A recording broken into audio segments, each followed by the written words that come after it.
have great leadership here that understands that one mistake can be our demise.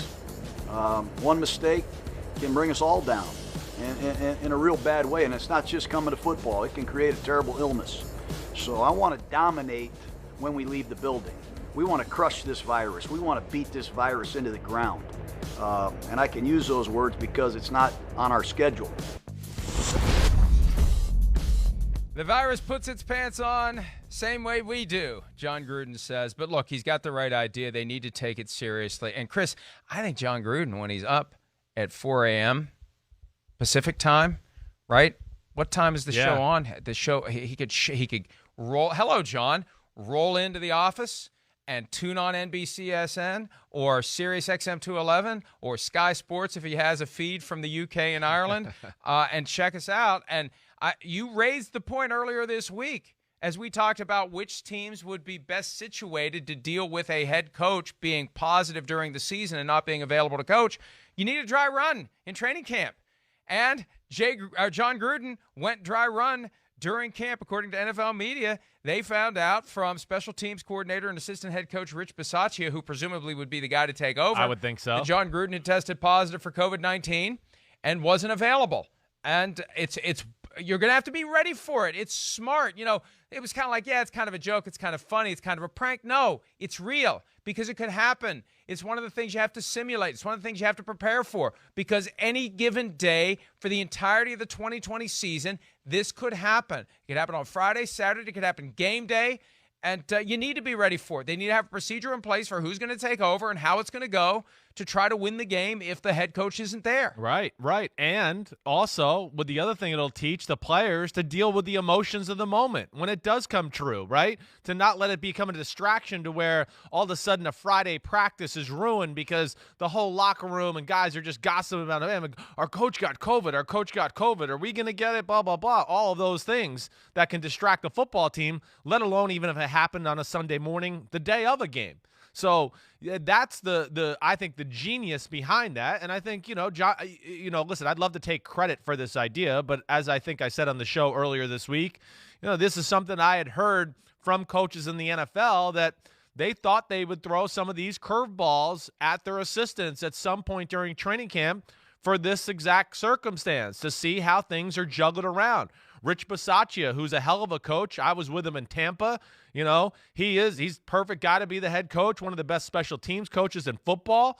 And now it's a great lesson for, down the path as far as the coaches are concerned. Rich Bisaccia has got to coach the special teams. Hey, but Rich, now you're the head coach too, so you're going to have to deal with some players coming in to talk to you about head coach type of things.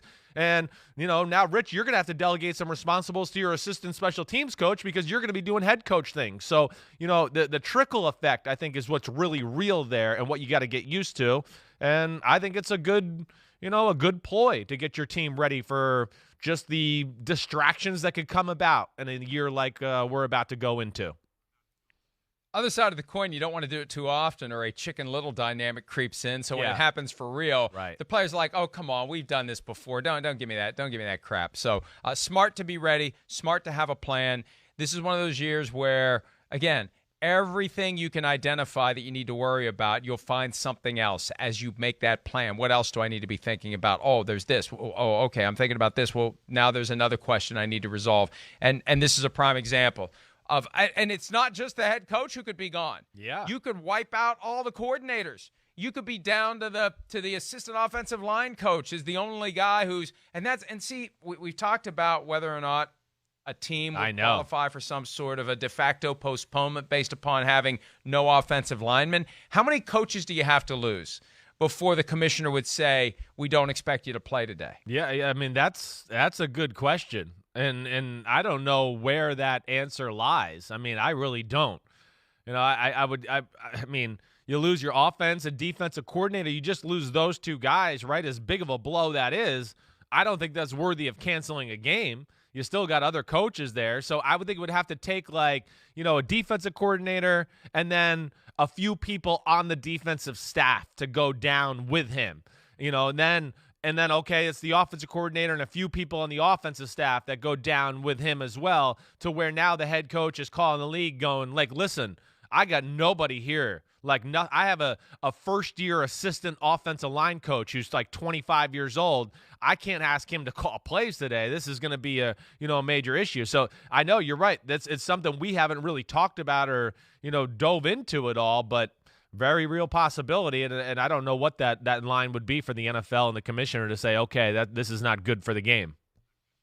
And coincidentally, it happens just as we're getting ready to play the Kansas City Chiefs. I mean, that's the other side of it that you have articulated, the idea that the teams have responsibility to keep the virus out of the building and engage in proper procedures. And the mere fact that it gets in and infects multiple people, that is proof that they've failed. Yes. Right? Right. Just the result shows that somebody didn't properly do what they were supposed to do to prevent the spread of the virus. So if you get to the point where you feel like you can't play because your coaching staff is wiped out on one side of the ball or the other, is it a forfeit? I know. Or is it we'll try to make this idea. game up week 18? Right. I'm warming up to it as well. You're warming up to the forfeit because thing? Yeah.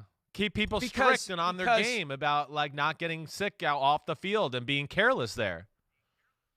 Even if one guy brings it in, if these mechanisms, especially among the coaches, because they're not out there in the scrum of 11-on-11 playing football or practicing football, if you have an outbreak among your coaches, if you have enough of an outbreak that it's so much that it just shows that there's got to be some carelessness or it wouldn't come to this point. Right. I think that you shouldn't be saved by that. And instead of having somebody's record be 7-8 instead of 7-9, you're just 7-9 because it's on you. Yeah. It's on you to not be able to play, especially if teams start lobbying for it. You get a head coach on the phone. Hey, I don't have my offensive coordinator, I don't have my quarterback's coach, I don't have my running back's coach, I don't have my receivers coach. I'm down to a quality control guy, and I'm a defensive expert. I can't do it today. Okay, fine, you forfeit. Yeah. Your players are healthy. You show up and play or you forfeit. So we just have to be ready for anything, just like the players have to be ready for anything when it comes to a coach possibly being unavailable at a moment's notice. The fans have to be ready too. Hi, I'm Mike Tirico, and thanks for watching. Make sure to hit subscribe for the latest news and highlights from NBC Sports.